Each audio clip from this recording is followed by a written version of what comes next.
Story time audio ബുക്സിലേക്ക് എല്ലാവർക്കും സ്വാഗതം.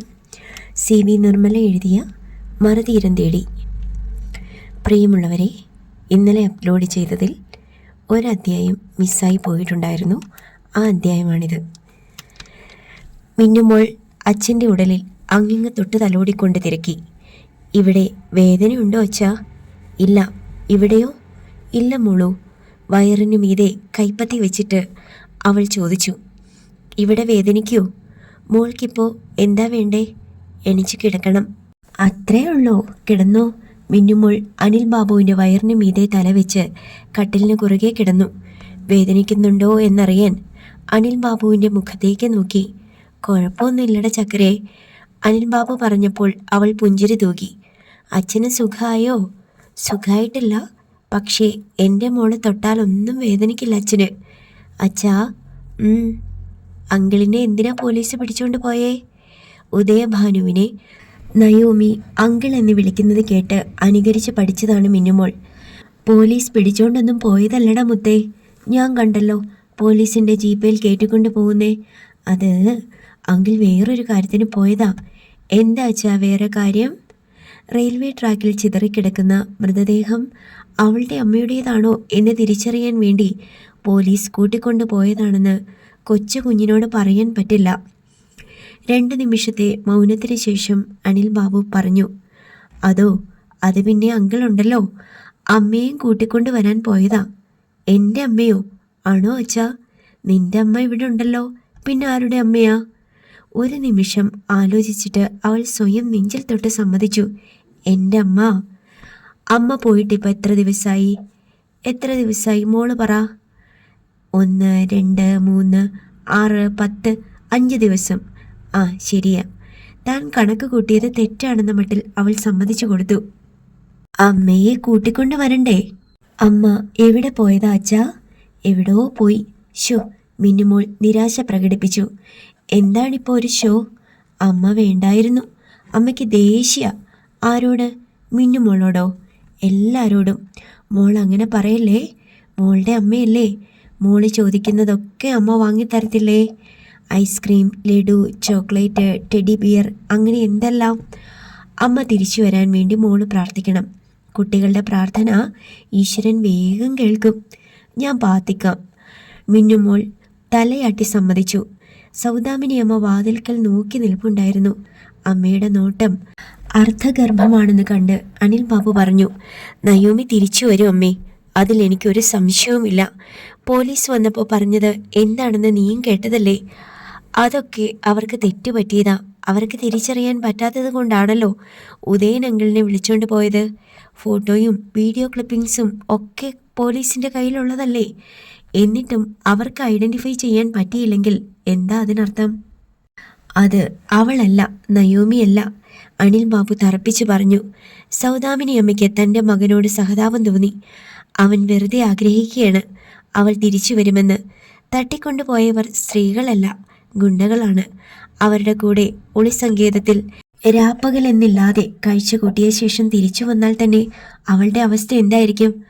ആ വരട്ടെ, എൻ്റെയും ആഗ്രഹം അത് തന്നെയാ, സൗദാമിനിയമ്മ പറഞ്ഞു. പോലീസ് ജീപ്പ് റെയിൽവേ ഗേറ്റിനപ്പുറം റോഡരികിൽ നിന്നു. അവിടെ ലോക്കൽ പോലീസ് സ്റ്റേഷനിലെ 2 പോലീസ് ഉദ്യോഗസ്ഥർ നിൽപ്പുണ്ടായിരുന്നു. SI രാജു ജോസഫ് ഉദയഭാനുവിനെയും കൂട്ടി ജീപ്പിൽ നിന്നിറങ്ങി. കാത്തുനിന്ന പോലീസുകാർ അവരെ റെയിൽവേ ട്രാക്കിലൂടെ നയിച്ചുകൊണ്ടുപോയി. കുറച്ചകലെ ആൾക്കൂട്ടം കണ്ടതും ഉദയഭാനു നിന്നു. അയാൾക്ക് നടക്കാൻ പറ്റുന്നില്ല. കാല് കുഴയുന്നു, തല ചുറ്റുന്നു. പോലീസുകാർ അയാളെ ട്രാക്കിനരികെ പിടിച്ചിരുത്തി. അടുത്ത വീട്ടിൽ നിന്ന് ആരോ തണുത്ത വെള്ളം വാങ്ങിക്കൊണ്ട് വന്ന് കൊടുത്തു. എനിക്ക് കാണണ്ട, കാണാൻ വയ്യാഞ്ഞിട്ടാ, ഉദയഭാനു തലയ്ക്ക് കൈവച്ചിരുന്ന് പുലമ്പി. നിങ്ങൾ കാണാതെ എങ്ങനെയാ തിരിച്ചറിയുന്നേ? അതിനല്ലേ തന്നെ വിളിച്ചോണ്ട് വന്നേ? SI നിർബന്ധിച്ച് അയാളെ വലിച്ചെഴുന്നേൽപ്പിച്ച് കൂട്ടിക്കൊണ്ടുപോയി. ഒരിടത്ത് 2 പോലീസുകാർ നിൽപ്പുണ്ട്.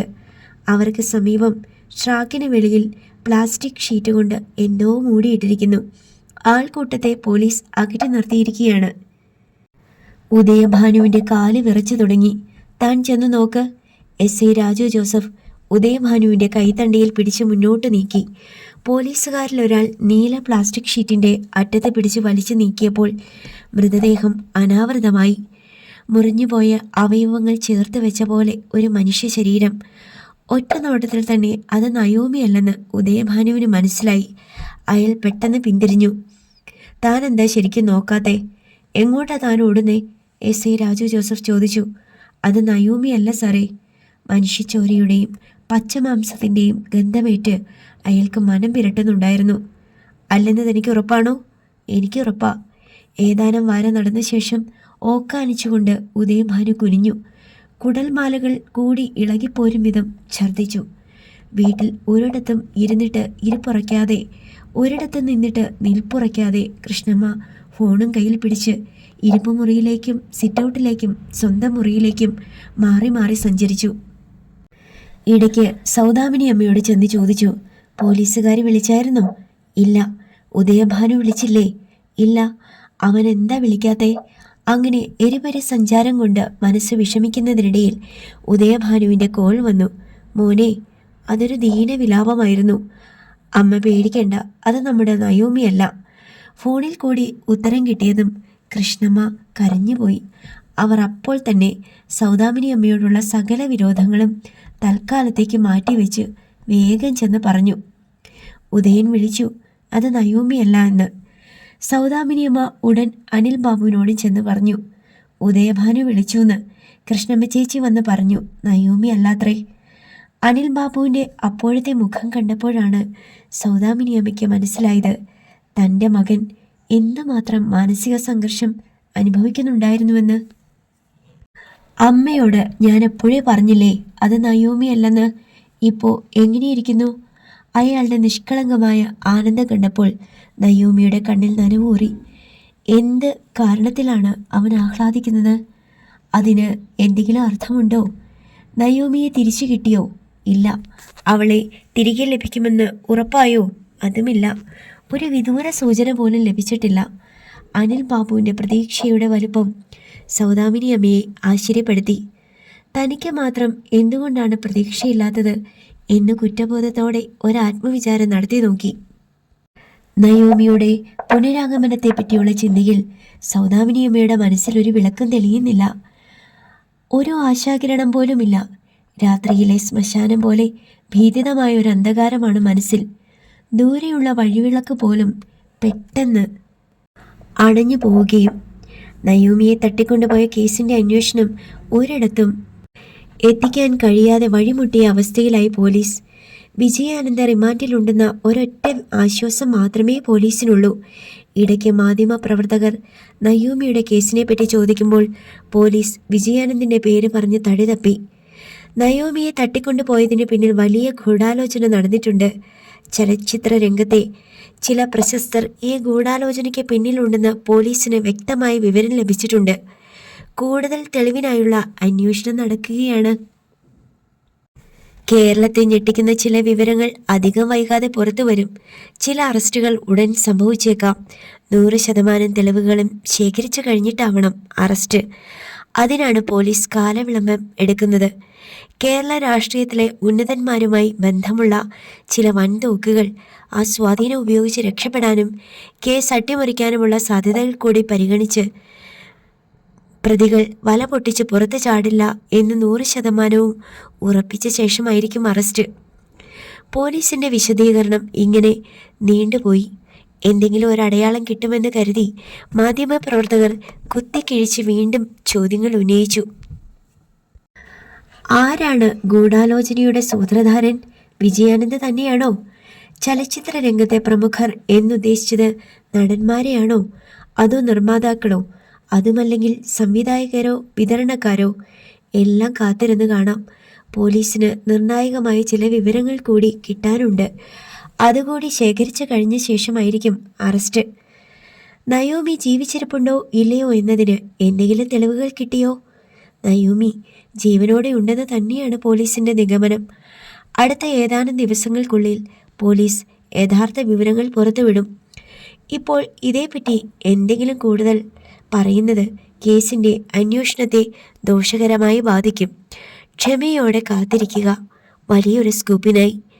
ഈ പറഞ്ഞതെല്ലാം വലിയ പ്രാധാന്യത്തോടെ അച്ചടിച്ച് വിടുകയല്ലാതെ മാധ്യമപ്രവർത്തകർക്ക് കൂടുതലൊന്നും ചെയ്യാനുണ്ടായിരുന്നില്ല. വീട് ഭംഗിയുള്ളതാണ്, സാമാന്യം വലുതാണ്. വീട്ടുമുറ്റത്ത് അലങ്കാര ചെടികളുണ്ട്. പുറമേ നിന്ന് കാണുന്നവർക്ക് തരക്കേടില്ലാത്ത ഭവനം എന്നേ തോന്നുകയുള്ളൂ.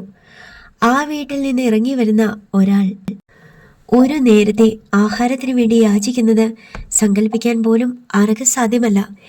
എന്നിരുന്നാലും വീട്ടിനുള്ളിലെ അവസ്ഥ അതായിരുന്നു. ഭക്ഷണമില്ല. സൗദാമിനി അമ്മയെ ഓരോരുത്തരും പ്രതീക്ഷയോടെ നോക്കുന്നുണ്ട്. എന്നാൽ സൗദാമിനിയമ്മ ആരെയും നോക്കുന്നില്ല. ഭക്ഷണമോ, അതെന്ത് സാധനം, അതിൻ്റെ ആവശ്യമെന്ത് എന്ന മട്ടിലാണ് സൗദാമിനിയമ്മ. മിന്നുമോൾക്കിടയ്ക്ക് ഒരു പാക്കറ്റ് ബിസ്ക്കറ്റ് വാങ്ങിക്കൊടുക്കും. സൗദാമിനിയമ്മ അതിനായി അടുത്ത വീട്ടിൽ ചെന്ന് കൈ നീട്ടും. എല്ലാം കൂടി ഒന്നിച്ച് തന്നേക്കാം, കുറേ കടമുണ്ടെന്ന് എനിക്കറിയാം, എഴുതിയിട്ടുണ്ട്, ഒന്നിച്ച് തന്നേക്കാം, കുഞ്ഞിന് കൊടുക്കാൻ. ഒരു കൂട് ബിസ്ക്കറ്റ് വാങ്ങാൻ വേണ്ടിയാ. അയൽ വീട്ടിലെ സ്ത്രീ അതിനുള്ള പൈസ കൊടുക്കും. തിരിച്ചു കിട്ടുമെന്ന് അവർക്കറിയാം. കിട്ടിയില്ലെങ്കിലും വിരോധമില്ല. ചെറിയ ചെറിയ തുകകളാണ്. 10, 20, 15, 5 എന്നിങ്ങനെ. ഒടുവിൽ അനിൽ ബാബു തന്നെ ചോദിച്ചു, ഇവിടെ ഭക്ഷണമൊന്നും ഉണ്ടാക്കുന്നില്ലേ അമ്മേ? ഭക്ഷണം എന്തിനാ? നയൂമിയുടെ കാര്യം ഓർത്തുള്ള സങ്കടമാണോ വലുത്, അതോ ഭക്ഷണമാണോ? അമ്മ ശവത്തിൽ കുത്തല്ലേ. ഞാനൊരു പാചകക്കാരി മാത്രമാ. വല്ലതും വാങ്ങിത്തന്ന വച്ചു വിളമ്പും. അമ്മയുടെ നിസ്സഹായത അനിൽ ബാബുവിന് മനസ്സിലായി. അമ്മ പറഞ്ഞതാണ് സത്യം.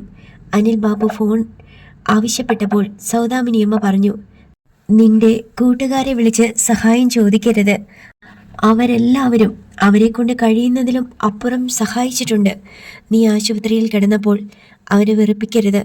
സാരമില്ല, അമ്മ ഫോൺ താ. സൗദാമിനിയമ്മ ഫോൺ കൊടുത്തു. അയാൾ പറഞ്ഞ നമ്പറും ഡയൽ ചെയ്തു കൊടുത്തു. ഇനി അമ്മ പോയിക്കോ. സൗദാമിനിയമ്മയ്ക്ക് മനസ്സിലായി അവൻ സഹായത്തിന് കെഞ്ചുന്നത് താൻ കേൾക്കരുത്. സൗദാമിനിയമ്മ മുറിവിട്ട് ഇറങ്ങിപ്പോയി. ഇതേ അരക്ഷിതാവസ്ഥയിലായിരുന്നു കൃഷ്ണമ്മയും ഉദയഭാനുവും. കയ്യിൽ കുറച്ച് പൈസയുള്ളത് തീരാൻ പോവുകയാണ്. ഹോട്ടലിൽ പോയിട്ടാണ് രണ്ടാളും ആഹാരം കഴിക്കുന്നത്. പണം തീർന്നു പോയാൽ പിന്നെ എന്തു ചെയ്യുമെന്ന് അവർക്കും അറിയില്ല. സുജിത ഡ്രസ് തയ്ച്ചു കൊടുത്ത് കിട്ടുന്ന പണം വീട്ടാവശ്യങ്ങൾക്ക് എടുക്കാറില്ലായിരുന്നു. അവൾക്ക് ചിട്ടിയും ഇൻഷുറൻസും ഉണ്ട്. പാലിൻ്റെയും പത്രത്തിൻ്റെയും പൈസ അവളാണ് കൊടുക്കുന്നത്. അനിൽ ബാബുവിൻ്റെ ചികിത്സയ്ക്ക് ആവശ്യം വന്നപ്പോൾ ചിട്ടി രണ്ടും പിടിച്ചു. കുറച്ച് പണം അയൽക്കാരോട് വാങ്ങിയ വായ്പ തിരിച്ചു കൊടുക്കാൻ വേണ്ടിയും ചെലവായി. ആക്രിക്കച്ചവടക്കാരൻ പെട്ടി ഓട്ടോയുമായി പത്രം, ഇരുമ്പ്, പ്ലാസ്റ്റിക് എന്നെല്ലാം വിളിച്ചു പറഞ്ഞുകൊണ്ട് റോഡേ വന്നപ്പോൾ സൗദാമിനിയമ്മ ഗേറ്റിലേക്ക് ഓടിച്ചെന്ന് നിൽക്കാൻ പറഞ്ഞു. അവർ വീട്ടിലുണ്ടായിരുന്ന പത്രങ്ങളും മാളവികയുടെയും ജഗജിത്തിൻ്റെയും പഴയ ബുക്കുകളും ചില പാത്രങ്ങളും പെറുക്കിക്കൊണ്ടുവന്നു. ഒടിഞ്ഞ ഒരു ഓട്ടുവിളക്കും മുന്തയും ചെറിയൊരു കിണ്ടിയും ചളുങ്ങിയ ഏതാനും അലുമിനിയം പാത്രങ്ങളും കുറച്ച് പ്ലാസ്റ്റിക് ഉപകരണങ്ങളും കൂടി അവർ കൊണ്ടുവന്ന് കൂട്ടിയിട്ടു. കേടില്ലാത്ത ചില അലുമിനിയം പാത്രങ്ങളും ഇരുമ്പിൻ്റെ ബക്കറ്റും മാറ്റി വെച്ചിട്ട് ആക്രിക്കച്ചവടക്കാരൻ പറഞ്ഞു, അതൊന്നും കേടില്ലാത്തതാ, എന്തിനാ പഴയ വിലയ്ക്ക് കൊടുത്തു കളയുന്നേ? അതുപോലെ തന്നെ ഈ കിണ്ടിയും മുന്തയും നല്ലതാണല്ലോ. ഇപ്പോഴാരാ ഓട്ടുമുന്തയും കിണ്ടിയും ഉപയോഗിക്കുന്നേ? വേണ്ട, അതിൻ്റെ വില തന്നാൽ മതി. സൗദാമിനിയമ്മ പറഞ്ഞു. അവർക്ക് അടുക്കളയിൽ നിന്ന് കുറച്ച് പാത്രങ്ങൾ കൂടി പെറുക്കി കൊടുക്കണമെന്നുണ്ടായിരുന്നു. ഇപ്പോൾ പാത്രങ്ങളല്ല വേണ്ടത്, പൈസയാണ്. വാങ്ങിയതിൻ്റെ 10-1 വില കിട്ടില്ലെങ്കിൽ പോലും വിൽക്കാൻ തയ്യാറാണ്. ആക്രിക്കച്ചവടക്കാരനുമായി വില പറഞ്ഞ് കുറേ തർക്കിച്ച ശേഷം സൗദാമിനിയമ്മ അയാൾ പറഞ്ഞ വിലയ്ക്ക് തന്നെ എല്ലാം വിറ്റു. കിട്ടിയ പൈസ കൊടുത്ത് അപ്പോൾ തന്നെ ജഗജിത്തിനെ കടയിലേക്ക് അയച്ചു. വൈകുന്നേരം ജയകൃഷ്ണനും സുധീഷ് ശങ്കറും നീരജ് കുമാറും അനിൽ ബാബുവിനെ സന്ദർശിക്കാനെത്തി. നയോമിയുടെ കേസിൻ്റെ കാര്യങ്ങളും ചികിത്സയ്ക്ക് വന്ന മുടക്കത്തെപ്പറ്റിയും അവർ ചർച്ച ചെയ്തു. ഒടുവിൽ അനിൽ ബാബു അവരെ വിളിച്ചു വരുത്തിയതിൻ്റെ ഉദ്ദേശം എന്താണെന്ന് വെളിപ്പെടുത്തി. നിങ്ങളെല്ലാവരും എന്നെ ഒരുപാട് സഹായിച്ചവരാ. അതിൻ്റെ കടപ്പാടൊന്നും മരണം വരെ തീർക്കാൻ പറ്റില്ല.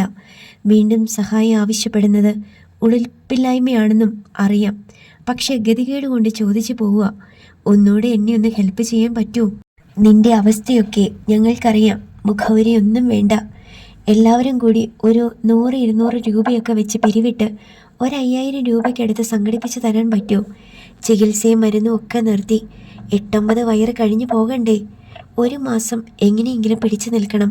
അപ്പോഴേക്കും എന്തെങ്കിലും ഒരു വഴി ഉണ്ടാവും. അനിൽ ബാബു വിഷമത്തോടെ പറഞ്ഞു. ഇത്രയൊക്കെ ഞങ്ങൾ വിചാരിച്ച കളക്ട് ചെയ്യാൻ പറ്റും. അത് കഴിയുമ്പോൾ നീ എന്ത് ചെയ്യും? സുധീഷ് ചോദിച്ചു. ജഗൻ എന്തെങ്കിലും ജോലിക്ക് പോകട്ടെ. റോഡ് പണിയെങ്കിൽ അത്. പിന്നെ 2 പെൺകുട്ടികളില്ലേ, തൊഴിലുറപ്പ് പണിക്ക് പോകട്ടെ. അവൻ അതിനൊക്കെ പോവോ അനിലേ? പഠിച്ചുകൊണ്ടിരിക്കുന്ന കുട്ടികളല്ലേ, അവർക്ക് എന്തറിയാം? നീരജ് കുമാർ പറഞ്ഞു. അവരിതുവരെ പഠിക്കാത്ത ഒരു കോഴ്സല്ലേ. അന്നം കിട്ടാനുള്ള വഴിയടഞ്ഞാൽ എന്ത് ചെയ്യണം? പഠിക്കട്ടെ. തൊഴിലുറപ്പ് ജോലി ചെയ്ത് ജീവിക്കുന്ന കുടുംബങ്ങളില്ലേ? അനിൽ ബാബു ആവശ്യപ്പെട്ട തുക പിരിച്ചു നൽകാമെന്ന സുഹൃത്തുക്കൾ ഏറ്റു. 2 ദിവസത്തിനുള്ളിൽ എത്തിച്ചു കൊടുക്കുകയും ചെയ്തു.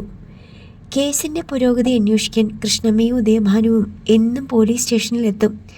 SI രാജു ജോസഫ് എന്തെങ്കിലും സമാധാന വാക്കു പറഞ്ഞ് അവരെ തിരിച്ചയക്കും. ഒടുവിൽ പോലീസിനും അവരെ കാണുന്നത് ദേഷ്യമായി. എന്തിനാ 2 പേരും കൂടെ രാവിലെ ഇങ്ങോട്ട് വരുന്നേ? വഴിപാട് നേർന്നിട്ടുണ്ടോ? 41 ദിവസം പോലീസ് സ്റ്റേഷനിൽ ചെന്ന് സബ് ഇൻസ്പെക്ടറെ തൊഴുതോളാന്ന്. ഞങ്ങളുടെ പെങ്കൊച്ചിൻ്റെ കാര്യം അന്വേഷിക്കാനല്ലേ വരുന്നേ? പോലീസ് സ്റ്റേഷനിലല്ലാതെ എവിടെ പോയാ ഞങ്ങൾ അന്വേഷിക്കണ്ടേ? ഉദയഭാനി ചോദിച്ചു.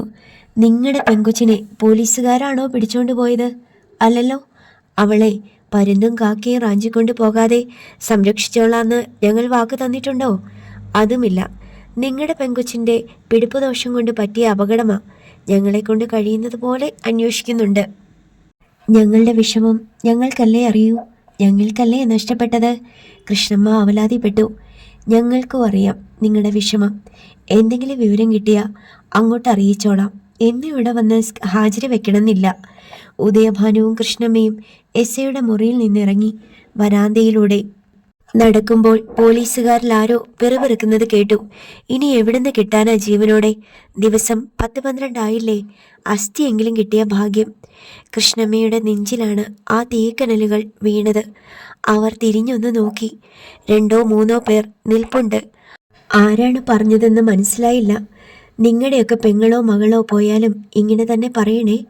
ആരും ഒന്നും മിണ്ടിയില്ല. കൃഷ്ണമ്മ ഇറങ്ങിപ്പോന്നു. പിന്നാലെ ഉദയഭാനുവും. വീട്ടിലേക്ക് കാറിൽ പോരുന്നതിനിടെ അവർ അനന്തര നടപടികളെക്കുറിച്ച് ആലോചിച്ചു. ജീവിതമാർഗം അടഞ്ഞു. ഒരേയൊരു അഭയം നയോമിയായിരുന്നു.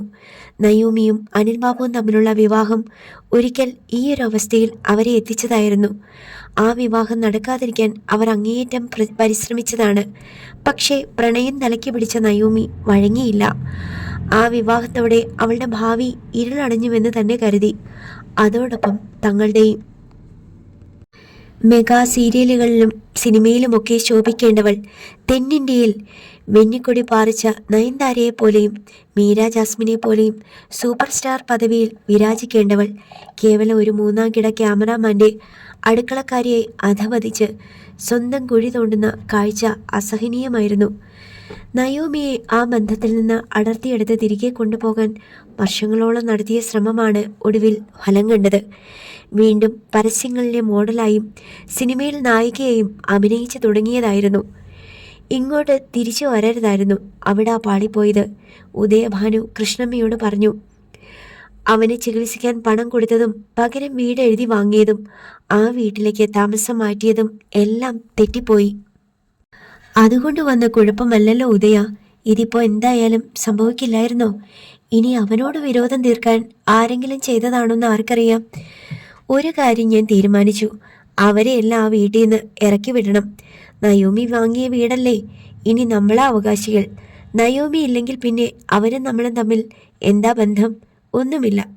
അവരെ അവിടെ താമസിപ്പിക്കുകയും ചെലവിന് കൊടുക്കുകയും ചെയ്യേണ്ട ഒരാവശ്യവും നമുക്കില്ല. അത് ശരിയാ. ഉദയഭാനു പിന്താങ്ങി. അവർ പോയി കഴിഞ്ഞാൽ നമുക്ക് ആ വീട് വാടകയ്ക്ക് കൊടുക്കാം. 8,000-ഓ 10,000-ഓ കിട്ടും. ഇൻഫോ പാർക്കിലോട്ട് വലിയ ദൂരമൊന്നും ഇല്ലല്ലോ. അതല്ലെങ്കിൽ നമുക്ക് പേയിങ് ഗസ്റ്റിനെ താമസിപ്പിക്കാം. നമുക്ക് 2 പേർക്കും കൂടി ഒരു മുറി മതി. ബാക്കി 3 മുറിയും ചായ്പും അടുക്കളയും ഊണുമുറിയും 10 പേരെ താമസിപ്പിക്കാം. ആളൊന്നിന് 3,000 രൂപ വെച്ച് 30,000 രൂപ കിട്ടും. പേയിങ് ഗസ്റ്റുകളെ നിർത്തിയ ഭക്ഷണം ഉണ്ടാക്കി കൊടുക്കണ്ടേ? വേണ്ടെന്ന്, അവർ തന്നെ ഉണ്ടാക്കി കഴിച്ചോളും. എങ്കിൽ അമ്മ ഇന്ന് തന്നെ അവരോട് പറ വീടൊഴിഞ്ഞു തരാൻ. വീട്ടിലെത്തിയ ശേഷം കൃഷ്ണമ്മ സൗദാമിനി അമ്മയെ വിളിച്ച് സംസാരിച്ചു. നിങ്ങൾ എത്രയും പെട്ടെന്ന് വീടൊഴിഞ്ഞു തരണം. നിങ്ങളും തമ്മിൽ ഒരു ബന്ധവുമില്ല. സൗദാമിനി അമ്മ അന്താളിച്ചു പോയി. വീടൊഴിഞ്ഞു തരണമെന്നോ? എന്തായി പറയുന്നേ? എന്തിനാ ഇപ്പം വീടൊഴിയുന്നേ? അതിൻ്റെ ആവശ്യം എന്താ? ഇത് നയോമിയുടെ വീടല്ലേ? അവള് പറഞ്ഞില്ലല്ലോ വീടൊഴിഞ്ഞു പോകാൻ. അത് തന്നെയാ ഞങ്ങൾ പറയുന്നേ. ഇത് നയോമിയുടെ വീടാ. നയോമിക്ക് നിങ്ങൾ വിറ്റ വീട്. ഇനി നിങ്ങൾക്കെന്താ ഇവിടെ അവകാശം? ഇത് ചോദിക്കാൻ നിങ്ങൾക്കെന്താ അവകാശം? സൗദാമിനിയമ്മ മറു ചോദ്യമിട്ടു. അത് കൊള്ളാം. ഞങ്ങൾക്കെന്താ അവകാശമെന്നോ? ഞങ്ങളുടെ നയോമി അധ്വാനിച്ചുണ്ടാക്കിയ പണം തന്നിട്ട് വാങ്ങിച്ച വീടല്ലേ ഇത്? ഇപ്പം നയോമി ഇല്ലാത്ത സ്ഥിതിക്ക് ഞങ്ങൾക്ക് തന്നെയാ അവകാശം. ആണോ? ആണെങ്കിൽ നിങ്ങൾ കോടതിയിൽ ചെന്ന് അവകാശം സ്ഥാപിച്ചെടുക്ക്. നയോമിയുടെ ഭർത്താവും മകളും ജീവിച്ചിരിപ്പുണ്ട്. കോടതി പറയട്ടെ, നയോമിയുടെ സ്വത്തിന് അവകാശം നയോമിയുടെ ഭർത്താവിനും കുഞ്ഞിനുമാണോ അതോ അവളുടെ മുത്തശ്ശിക്കാണോ എന്ന്. കൃഷ്ണമ്മ ആ പ്രസ്താവന കേട്ട് മലിച്ചുപോയി. അങ്ങനെയൊരു സാധ്യത അവരുടെ സങ്കല്പത്തിൽ പോലും ഉണ്ടായിരുന്നില്ല. അപ്പോൾ നയോമി തന്ന പണത്തിനൊരു വിലയില്ലേ? കൃഷ്ണമ്മ അമ്പരപ്പിൽ ചോദിച്ചു. വിലയില്ലെന്ന് ആര് പറഞ്ഞു? എൻ്റെ മോൻ്റെ ജീവൻ്റെ വിലയുണ്ടതിന്. നിങ്ങളായിട്ട് ആ വില കുറച്ച് കളയരുത്. കൃഷ്ണമ്മ ഉദയഭാനുവിനെ നോക്കി. അയാൾ എന്ത് പറയണമെന്നറിയാതെ തിരിച്ചു നോക്കി. മനക്കൂട്ട കെട്ടിയതെല്ലാം വെറുതെയാണെന്ന് അയാൾക്ക് മനസ്സിലായി. രാത്രി നയോമിയുടെ മുറിയിലെ ടി-വിയിൽ വാർത്താ ചാനൽ വെച്ച് കണ്ടുകൊണ്ടിരിക്കുകയായിരുന്നു ഉദയഭാനു. കൃഷ്ണമ്മയ്ക്ക് വാർത്തയിൽ താല്പര്യമില്ലാത്തതിനാൽ അവർ എഴുന്നേറ്റ് പോയി. ബ്രേക്കിംഗ് ന്യൂസ് എന്ന് എഴുതി കാണിച്ചിട്ട് സ്ക്രീനിൽ വലിയ അക്ഷരങ്ങളിൽ വന്ന വാർത്ത കണ്ട് ഉദയഭാനു ഞെട്ടിപ്പോയി. നയോമിയെ കണ്ടെത്തി. തുടർന്ന് വാർത്താ വായനക്കാരിയുടെ വിളംബരം. ഇപ്പോൾ കിട്ടിയ വാർത്ത: 15 ദിവസങ്ങൾക്ക് മുമ്പ് അജ്ഞാതർ തട്ടിക്കൊണ്ടുപോയ സീരിയൽ സിനിമാ നടി നയോമിയെ കണ്ടെത്തി. കൂടുതൽ വിവരങ്ങൾ അറിവായിട്ടില്ല. നയോമിയുടെ പഴയ ഒരു ഫോട്ടോഗ്രാഫ് സ്ക്രീനിൻ്റെ മൂലയിൽ. സ്ക്രീനിൽ താഴെ വാർത്ത സ്ക്രോൾ ചെയ്തു വരുന്നുണ്ട്. സീരിയൽ സിനിമാ നടി നയോമിയെ കണ്ടെത്തിയതായി പോലീസ്. അമ്മേ! ഉദയഭാനു നിലവിളിച്ചു. അത് കേട്ട് പരിഭ്രാന്തിയായി കൃഷ്ണമ്മ തിരക്കിട്ടെത്തി. ഉദയഭാനു ചാടി എഴുന്നേറ്റു. ദേ കണ്ടോ ടി-വിയിൽ? നയോമിയെ കിട്ടിയെന്ന്. ആവേശം കൊണ്ട് വിജൃംഭിതനായി കണ്ണുമിഴിച്ച് ഉദയഭാനു പറഞ്ഞു. കൃഷ്ണമ്മയും ആ വാർത്ത കണ്ടു. ആ നിമിഷം സൗദാമിനിയുമായുള്ള പൂർവ്വ വൈരാഗ്യങ്ങളെല്ലാം മറന്ന് അവർ ചായ്പിന് നേർക്ക് വേഗം ചെന്നു. നയോമിനെ കിട്ടി. ഇപ്പൊ ടി-വിയിലുണ്ട് വാർത്ത. സൗദാമിനിയമ്മ വിശ്വസിക്കാനാവാതെ നെഞ്ചത്ത് കൈവച്ചു. ഈശ്വര!